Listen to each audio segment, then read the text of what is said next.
Hey, Richard. How you doing, man? Long Uh, time no see. yeah. I'm doing all right. I'm just, like everyone else, I'm just trying to figure out what's next, what's going on. Maybe we should start with our own practice because I know that's something that's kind of the core of uh, our own selves. No, I think what you say is right because that's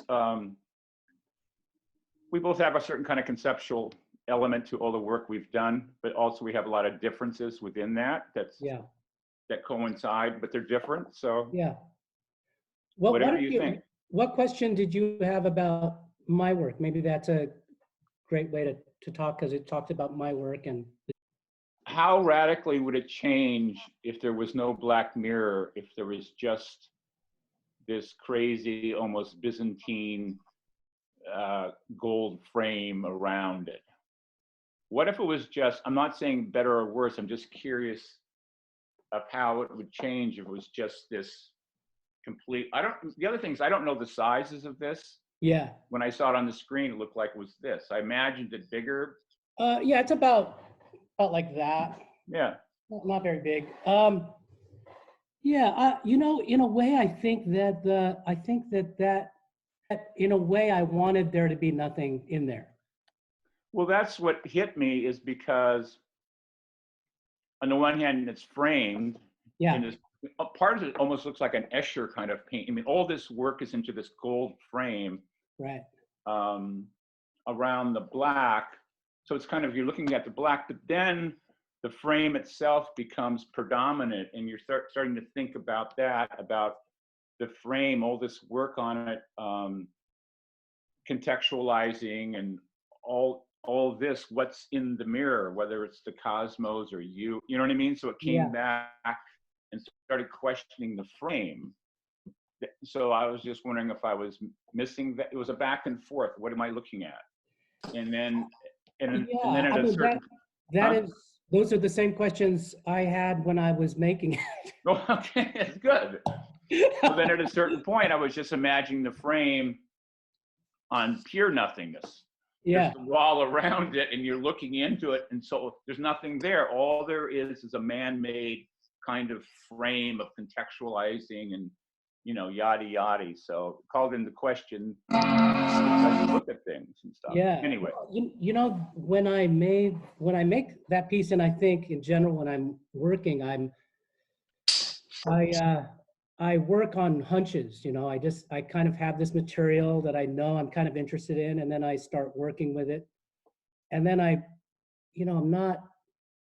I don't know that I'm like uh, thinking in the way that I'm usually thinking, like strategizing or plotting. I just kind of it's just it's when you're in that space, man. You're playing. You're just kind of doing, and well, it's that's if I can just interject real quick. yeah.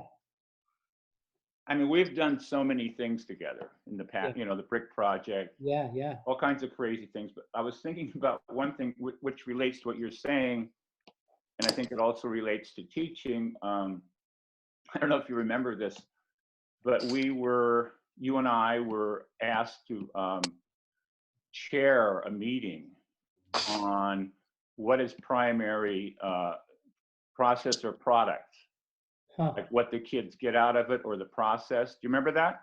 I kind of vaguely do. And there was a whole, people paid to come, and it was you and I. They set up the terms, and then you and I were, you know, Yeah.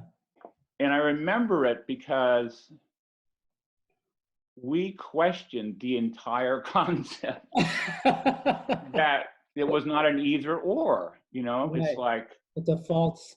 you have you're making this product, and then you react to that, and there's a process. It was a back and forth, and we saw it as kind of a dualistic binary. Right. And that went around and around. And so the final analysis was that I remember I'm not going to mention names or even the gallery, but the head of the gallery who'd organized that. So he said, so our proposition or our question isn't valid. And we kind of said, yeah, it's a little more complex. And so he uh, told everybody, okay, the meeting's over, we're all going to the bar. And there was a bar 2 blocks away. And so everybody there went to the bar instead of, that was how we ended up coming to terms with the binary choices. Anyway, so it kind of relates to what you're talking about, though. So you're, you know, it's not like you're starting with an a priori and you're illustrating it. You're Right. reacting to as you go, and Yes. that's part of the whole artistic process, as far as I'm concerned. And when I looked at your recent work, Tunes, I could sense in it the same kind of play. Oh, totally. Yeah, like I looked at that work, I immediately laughed because I could see you just like being in your studio, kind of looking at the absurdity of it and the wonder of it. And, so I could see that in that work, I could see you, that something alive had kind of lit up in you in ways that I hadn't seen in your previous work. So I knew something was going on, something's sort of brewing. Yeah, I mean, yeah. I mean, it relates to previous work in the sense of something interests me in playing with ideas and stuff, but like all my stuff changes, after a year or something, then I just try something new, or, and sometimes it fails. And it's actually I just want to pass this on. Samuel Beckett, Yeah. the writer, French writer. Yeah. He had this great line he kept repeating in one of his essays, and it was like, fail again, fail better. And then it made me think, when I was thinking about it, though, last night I was thinking, maybe it's the same thing, like succeed again, succeed worse. As opposed, just still doing the same old things. Like, take a chance and, go for it. And I think both of us try to have, do that with kids too. It's like, not just, you're not just filling in a bunch of boxes that we're giving them. We're actually, I think both of us do that. We set up kind of conceptual experiential structures, but what they learn is actually not just what we tell them, but what they go through in the process. Right.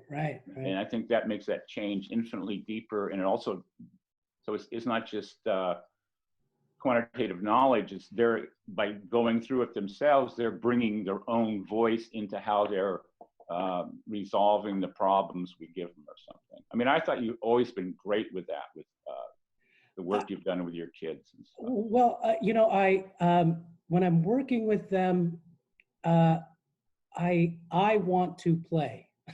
Yeah. It's like they want to play. Like it's clear to me that the game is kind of about play, and that has to be a part of the interaction. But you're right that I think it is. I don't know that it's something maybe it's like, I know I want it. I want the quality of to have the kind of structure in there, that there's a overlay, if we call it conceptual, or that we have this structure almost like a jazz chart, right? Like we know we're kind of heading in this direction, and we know that we're going to have things that we're going to bump into that are unexpected. And you said jazz, would you say? Yeah, like a jazz chart. Yeah. It's like we know we kind of. No, but you can also go off on riffs and do a little free Absolutely. jazz stuff going on in there, Because that thing, man, that thing that somebody bumps it, raises its head in the middle of our space, that might be the thing that's the most important thing that happens. No, absolutely. And that opportunity is rare, and sometimes you have to say yes to that. And so it's that, I think it's in that improvisational space where you're open to possibility, and you're open to these little rare moments that, man, if you kind of if you're sensitive enough, you can say yes to that and go down it. And I see that, I see that in those tune paintings. There's this like, there's the cartoon image, and then there's this crazy like flow that comes into it and out of it. That's, I mean, it's gutsy, it's funny. It's totally you. Well, one of the things, that it plays out with a lot of my stuff is different kind of modes of signifying something. I mean, the way that whole thing began, I'd finished one long series, and I just did almost an abstract expressionist kind of, you know, just dealing with sensuality of paint. Right. And I looked at it and just randomly in my head, I thought, well, a different kind of signification would be an image of something that looked like something. And I kind of randomly painted Bugs Bunny's ear on it. And I said, wait, what? So I had these two things. And that just made me think of, or just brought to mind, you know, the whole attack on immigrants, all kinds of different people in going into hiding and trying to like stay away from ICE or whatever. Yeah. And then that just shot off into kind of continuing to play with the tune images, as well as different just paint and different things. And kind of out of that just came different images that didn't they weren't illustrations of political, economic injustices, but they had kind of references to it just because that's the world I live in. And so, you know, it was kind of like that. But so to go back to what you said about the jazz thing and the free jazz, you know, you find your moment. Yeah. I think that also becomes a thing of, for both of us, you're doing that, but then these kids or whatever, they can come up with these notes that, you know, like, you know, where did Charlie Parker come up with that? And then we learn from that. We enjoy it and we learn from that. And so I think that speaks to also the back and forth between the teacher and the student, you know, as they say that, you know, the teacher has to be taught as well. And part of it is just, you know, what these kids do. I mean, we're our job, you know, I think our job, you know, is we're teaching them how to see, you know, how to see. And then when they see it and when they offer up something that's fresh, that, you know, that could change the direction of our lesson, then they offer up something for us to see, right? Like in many ways, we've seen so much that sometimes we don't see anything, right? Like and so because it's so blurred and it's all jumbled, and so when they see something so fresh and they show it to us, it's like we want, that's what, I mean, it's such a rare time when they're teaching us, like we're there to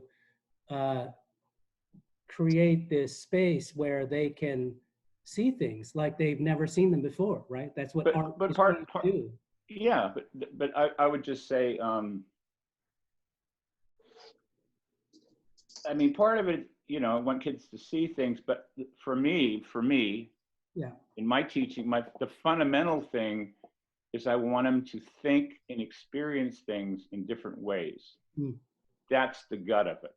Yeah. For me, you know, and so through that process, so they can bring forward new things. It's not just, oh, wow, I've never seen this before. Wow, I've never even thought this. I've never, what are you giving me? You know what I mean? We're going to end, I think, with this last part, which I'm kind of excited to ask you about is what's a good question about beauty? I have no idea. That's as much as we work with it, you know, or around it, like trying to pin it down is such a, especially now, like I'll tell you what, seeing your faces, when your faces all popped up at the same time, that was a moment, man. That was like, it really was like right now, like that's beauty. Like it seems to change, and like seeing full faces right now are have a real beauty to me. Or just because I haven't seen them respond to me in so long. What I like about what you're saying is you're putting beauty in more of a existential, experiential kind of sense, not like in terms of aesthetics. Your response, which that I like and that I understand. I mean, I love aesthetic art and beautiful. Yeah. I'm not interested in that personally. You know, I can go look at a J. Defoe and just, you know, or, you know, love all these things. But my own interest in that is much more for, I don't think in terms of beauty, I think in terms of interest or an idea. Sometimes it could be a painting, sometimes it'll be a year back and forth exchange with somebody. You know, I'm not thinking about the yeah. in classic, you know, is it beautiful? Is it interesting? Is it on some level significant to me or to the other person? You know, that's what interests me more. But you're taking the question of beauty in a bigger sense, which I like. That I would agree with. Yeah, like when you experience it, like you know, whether it's when it's experiential, right? Whether it's a collaboration that's going back and forth, or like, does it have to hit you in a certain way for you to say yes, beautiful? Like, is it a sensorial? You say it's experiential, so is it sensorial? Is it sensation, or is it intellectual? Well, I think it's both. I don't think I'm not just like, you know, if it's a real complete conceptual piece that just consists of writing or something, it's not like, oh, that's beautiful writing. It's not like calligraphy, but it's the idea or that interaction. So it's intellectual, and then kind of out of that has a certain kind of experiential, even emotional kind of attachment to it because it's I mean,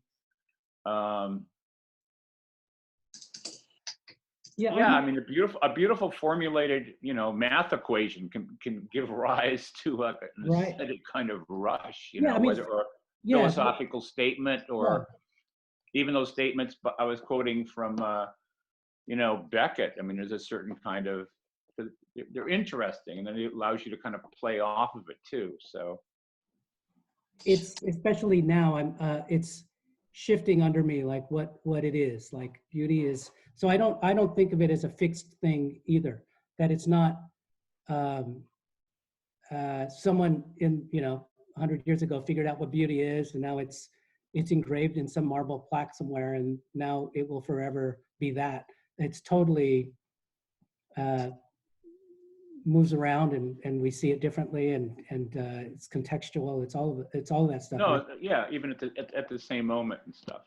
Yeah, and yes. Although let me ask you a question though. Yeah. When I was thinking about your art, I mean, one of our commonalities, we always have kind of conceptual thing, or maybe twisting things a little bit, kind of you know, contextualizing it. And but your stuff, unlike mine, was always so well made. I mean, the craft was so, like, all your stuff is really important. For me, it wasn't. It was more just the idea. But yours always had that kind of just the material. You had this other kind of element, you know, where I was more just write it on the cheapest paper, and, you know, if the idea works, it works. But you always had this other quality. Yeah. So I thought that was an interesting. And what do you have to say about that? So. I think I'm a bit obsessive. You know, I was joking with Delia, my wife, the other day, because I will, like, sometimes I'll make little drawings, right? And then I kind of fall in love with them. And I'll bring them around with me. Like, not in admiration, but like, almost like it was, like, how did this happen? How did this come here? And Oh, I totally get that. Yeah. Yeah. And so, like, when I'm making something or I'm polishing something, man, I'm going, oh man, like, as it's happening, like, if I could put words in my head, I'm saying things like, oh man, look at this. Like, no, but it's like, for you, it's like it. I'm having this, yeah, this, like, it's But exciting. even when you're working with material, a lot of your old graphite things, which I'm going way back now, but it was like, what's coming out of here? It's almost like you're creating finding this stuff kind of coming out of the Yeah. material, and then it has this, yeah. I mean, I think it's uh, I'm looking for that thing. Like, if it's a piece of wood I'm working on, I'm like, yeah, there's a curve here, or like there's something here that I don't know exactly what it is yet, but man, I bet you if I go here and I do this, something special will happen. And No, that's your, yeah. and so But you're that's having my, this, yeah, yeah, the it's relationship with the material, but it's just yeah. much more And no, it's sensual or crafted than, say, for instance, mine. I'm not even really making a value judgment about it. I'm right. just saying two different, No, like, kind of yeah, strategies. I think it has to do with my, I think it's my own, like, who it is who I am as a person. Like, for some reason, I'm like, it's my senses, how things feel, how things taste, and Now, look at, for instance, so I've been taking little notes as you've been talking, yeah, using a pencil. yes. So the pencil I have is this. For those people who don't know, this is a graphite pencil. This works. He makes a sculpted, like bamboo or something with a frog on it. The problem is I know if I keep using this, it's going to get smaller and smaller. So I only use it on very important kind of things. But it's just so perfectly crafted. Although I will say, go back to the initial concept. And he can tell, whatever. When he first made these 15, 20, I don't know how long ago, but it was of a hand, like a little hand. Usually the hand holds the pencil and draws. So he made the hand be the pencil, be the graphite, which to me was, again, kind of turning that, kind of twisting things around. And then how it became a frog, I don't know. But the initial concept, I thought, was a perfect example of kind of like twisting things. What I realized is I went through the evolutionary chain, right? You got out of the water, yeah, became the amphibian. Mammals. And then we're all going to end up just being the pencil again, though. So. I'm trying to figure out how to do pure consciousness with graphite. Absolutely. There you go. That's good. To get to nothing. But yeah, the funny thing about the graphite and the idea that it's gonna disappear is that's like everything, right? No, exactly. No, I know.